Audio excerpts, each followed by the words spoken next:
Simbora, bora lá. Semana 9, estamos começando ela e a aulinha de agora é Biologia 2. O tema é Fisiologia das plantas, Fisiologia vegetal, beleza? A primeira imagem que a gente vai ver aqui é uma imagem que fala do tema mais importante da fisiologia vegetal, que é o transporte de seiva. Preste atenção, recapitule as semanas anteriores.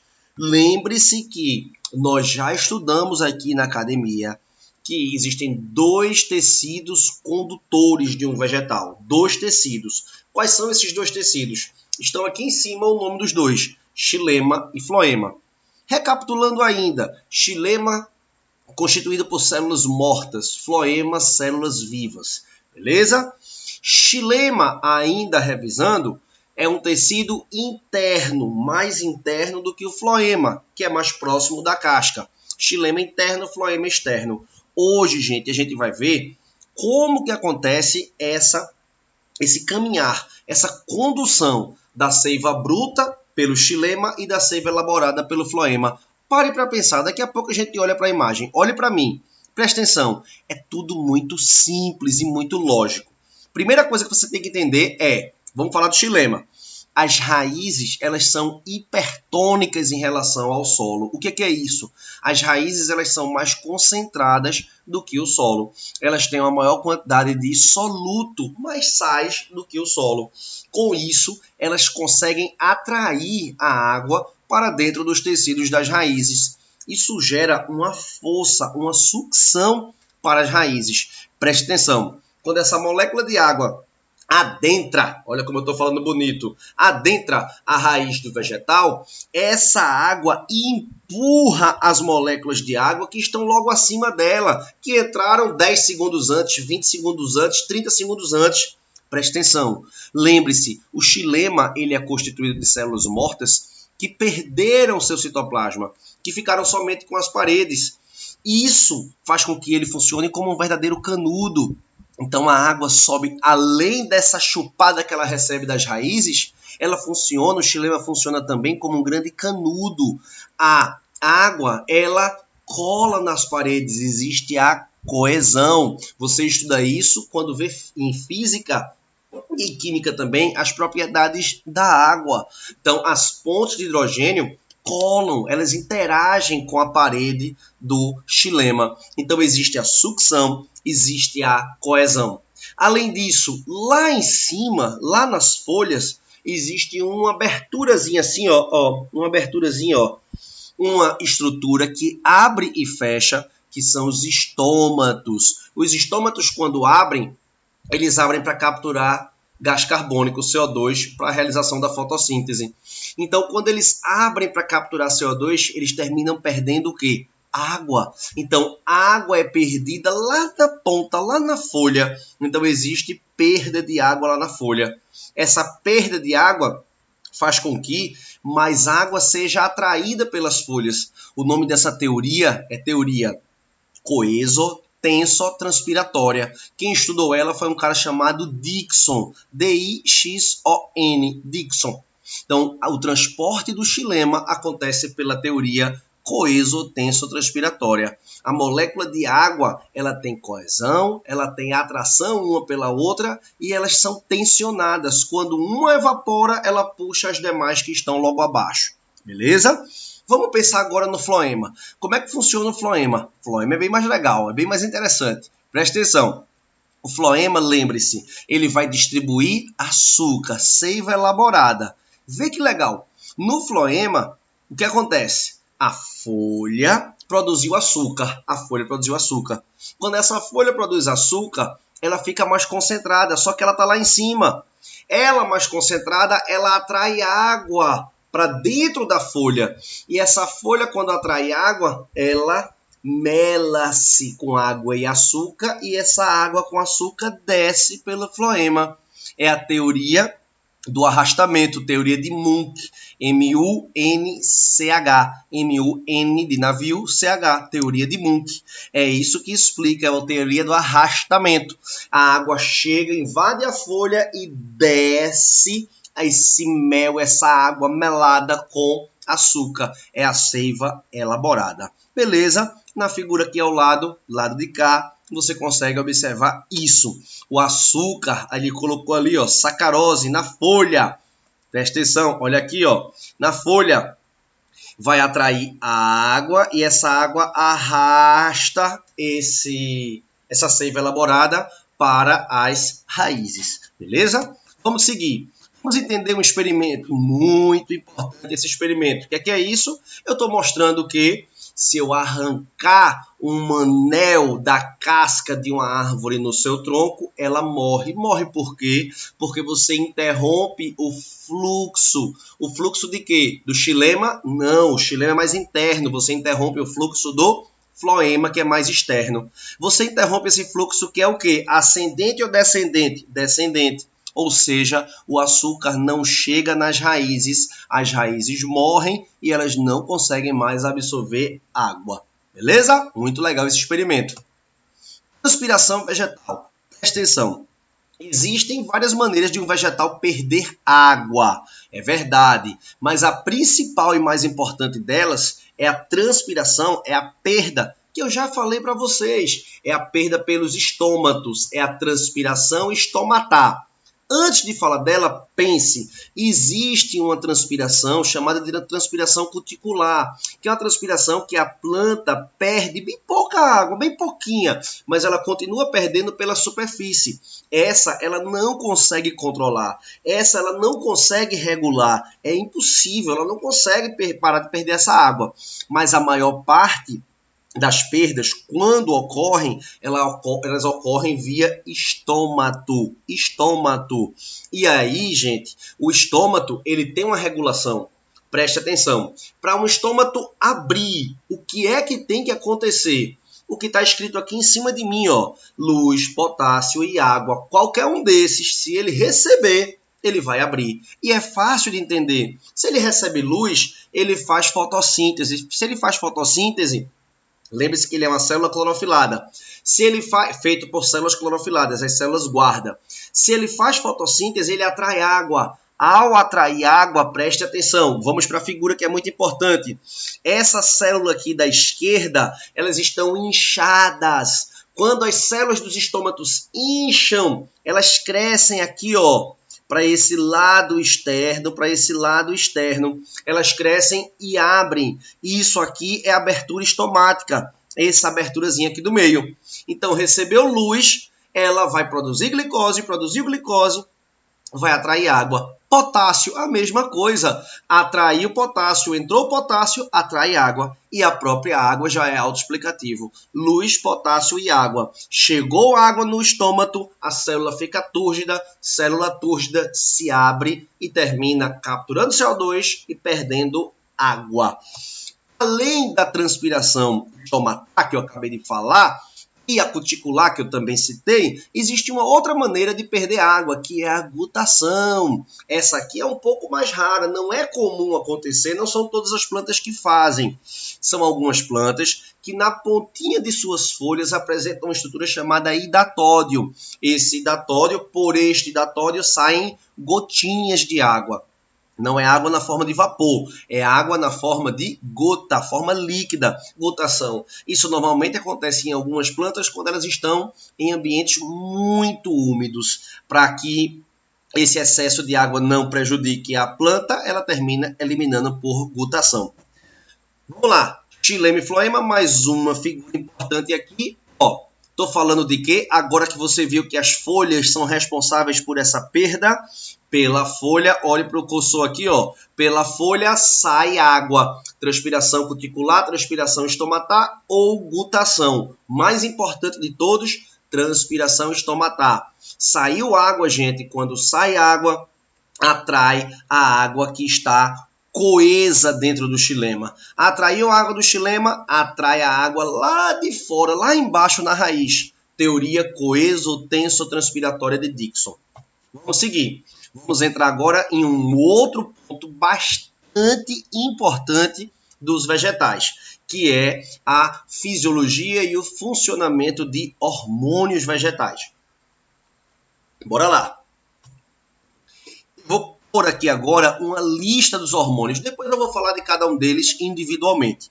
O primeiro deles é a auxina, depois vem a giberelina, depois vem a citocinina, etileno, florígeno, ácido abscísico.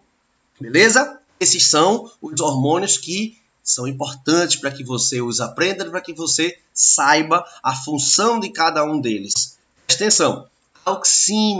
A auxina é um hormônio, é o mais importante de todos, é o que tem mais funções, é o mais perguntado. Ele é chamado também de AIA, ácido indol acético. Ele é produzido nas pontas, nos ápices. A molécula de AIA ou de auxina, ela promove o crescimento das estruturas vegetais. É o hormônio mais importante do desenvolvimento do vegetal, que faz o vegetal crescer. Então, a auxina é produzida nos ápices, lá onde tem os meristemas apicais. Então, é um hormônio responsável pelo crescimento. A giberelina, associe sempre G de giberelina, G de germinação. A giberelina é um hormônio responsável pela germinação das sementes. Giberelina, germinação. Citocinina também é um hormônio envolvido no crescimento, só que a citocinina ela tem um papel bem particular no crescimento. A citocinina promove divisão celular, citocinese. Na figura aqui do nosso lado esquerdo, ela tem uma importante descrição do trabalho da citocinina junto com a auxina, para uma plantinha germinar, para uma plantinha desenvolver as raízes e desenvolver as folhas e os galhos. A auxina, dependendo da quantidade, e a citocinina, dependendo da quantidade, elas vão promover isso, as duas juntas. A auxina alonga a célula e a citocinina vai fatiar essa célula promovendo mitose, nada mais do que isso. Etileno é um gás muito importante, é um hormônio gasoso. O único gasoso que a gente tem notícia. Ele é responsável pela maturação dos frutos. Ele faz maturar também as folhas, beleza? Folhas podem amarelar, ficar amareladas, que nem um fruto. Quem faz isso? O etileno. Ele é muito importante na maturação dos frutos. Vale muita grana estudar etileno, controlar etileno.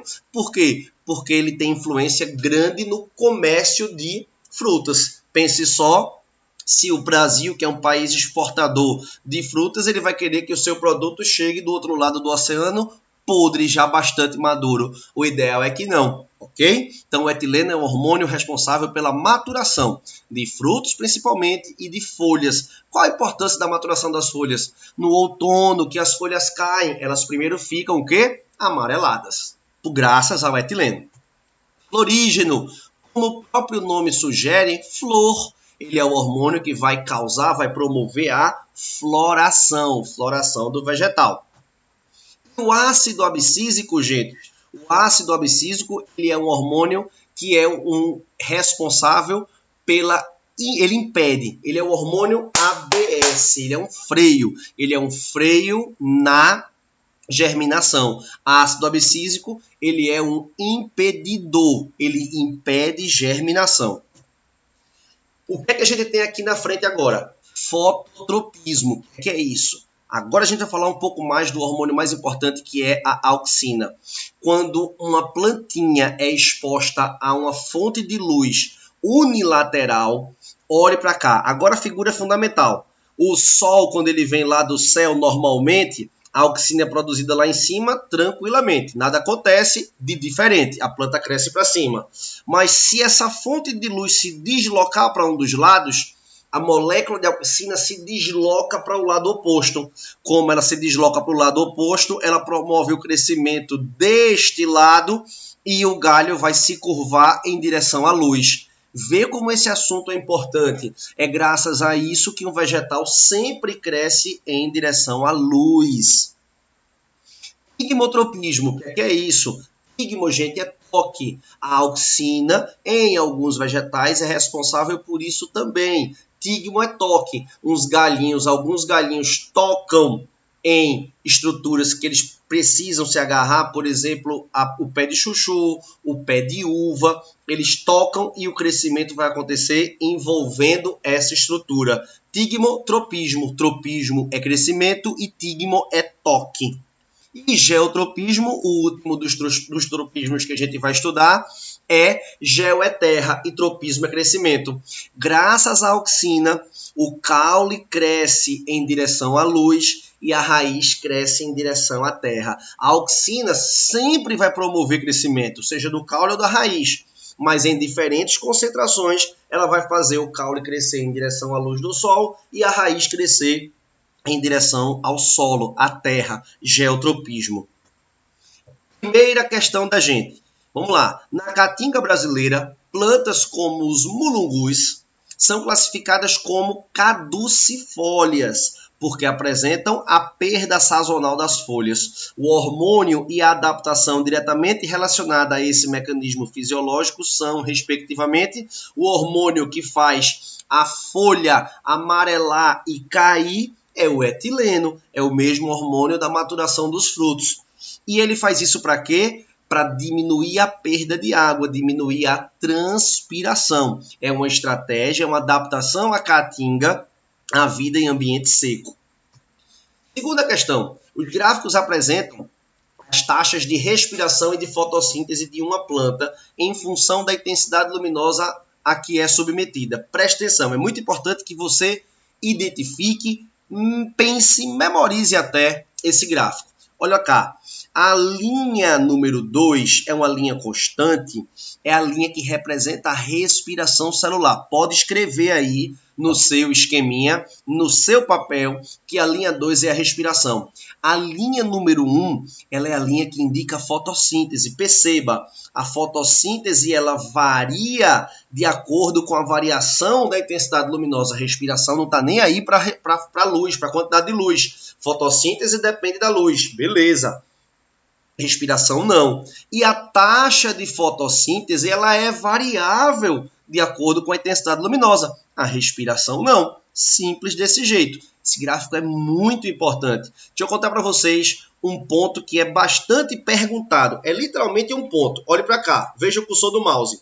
Nessa pontilhada, nessa linha pontilhada B, nessa região que está aqui, a linha pontilhada B, é a região onde a taxa de fotossíntese é igual à respiração. Existe um ponto, esse nome desse ponto aí é ponto de compensação fótico. Ele é muito, muito importante para os vestibulares. Eles amam perguntar isso para vocês. É nesse ponto que a taxa de fotossíntese ela é equivalente à taxa de respiração, ou seja, tudo que o vegetal produz, ele mesmo consome. Se nesse ponto, tudo que ele produz, ele mesmo consome, quer dizer o quê? Quer dizer que a partir desse ponto, ele produz mais do que consome? Perfeito, o vegetal cresce. E antes desse ponto, ele consome mais do que produz? Perfeito, o vegetal se mantido a uma taxa luminosa baixa, antes do ponto B, entre A e B, ele vai definhar, ele vai morrer. Vamos às alternativas. No intervalo AB, a planta consome mais matéria orgânica do que ela sintetiza. A partir do ponto B, ocorre o aumento da biomassa vegetal. De A até B, ela consome mais do que produz. De B em diante, é que ela consegue acumular biomassa. Gabarito, letra A, perfeita a questão. Letra B, no intervalo AC, a planta apenas consome as reservas. No intervalo AC, não. No intervalo AC, existe consumo de reserva entre A e B e acúmulo de reserva entre B e C. C, a linha 1 representa a taxa de respiração. Mentira, fotossíntese. B, no intervalo AC, a planta se apresenta em processo de crescimento. No intervalo AC, ela está crescendo? Não, ela está crescendo de B em diante. Letra E, no intervalo AB, a variação da intensidade luminosa afeta as taxas de respiração e de fotossíntese. Eu não vou nem olhar o gráfico. A intensidade luminosa não afeta a quantidade e a taxa de fotossíntese, de respiração. Ela é constante. Terceira, a figura ilustra o movimento da seiva do xilema em uma planta. Perceba os estômatos perdendo água, o vapor de água sendo liberado e essa água sendo atraída para a copa da planta. Sai daqui, rapaz. Pronto. A figura ilustra o momento da seiva, já vimos. Vamos às alternativas. Mesmo que essa planta viesse sofrer a ação contínua do vento e sua copa crescesse voltada para baixo, essa seiva continuaria naturalmente seu percurso. Presta atenção. Ele está dizendo que se você pôr essa planta de lado ou de cabeça para baixo, o que é que vai acontecer? O fluxo não é interrompido. Por quê? Porque a gutação, a gravidade, a respiração, a fotossíntese ou a transpiração garante o fluxo? Qual destes? A transpiração. É a teoria coeso-tenso-transpiratória. Beleza? Gabarito letra E, botânica no Enem, se ligue. Quarta questão. A transpiração das plantas é controlada pelo grau de abertura dos estômatos e também ocorre passivamente através da cutícula, transpiração cuticular. Para se avaliar a taxa de transpiração foliar de uma planta, realizou-se durante um determinado intervalo de tempo a pesagem de uma folha recém-retirada. Eles arrancaram a folha e pesaram ela. Os resultados obtidos permitiram construir o gráfico abaixo. Tem um gráfico aqui do lado. Os resultados obtidos fizeram isso e compare os pontos 1, 2, 3 com o gráfico dos estágios ABC da abertura dos estômatos. No A, o estômato está fechadinho, acabou a transpiração. No B, ele está entreaberto e no C, ele está bastante aberto. Vamos às perguntas. Nos pontos 1 e 2, os estômatos se encontravam nos estágios A e B, respectivamente. No ponto 1, a transpiração estava bem alta. Se a transpiração estava bem alta, a figura que pode ser associada a ele não é a figura A, é a figura C. Por quê? Porque o estômato bastante aberto vai ter bastante transpiração. Falsa a letra A. B. A partir do ponto 2, todos os estômatos se encontravam no estágio A.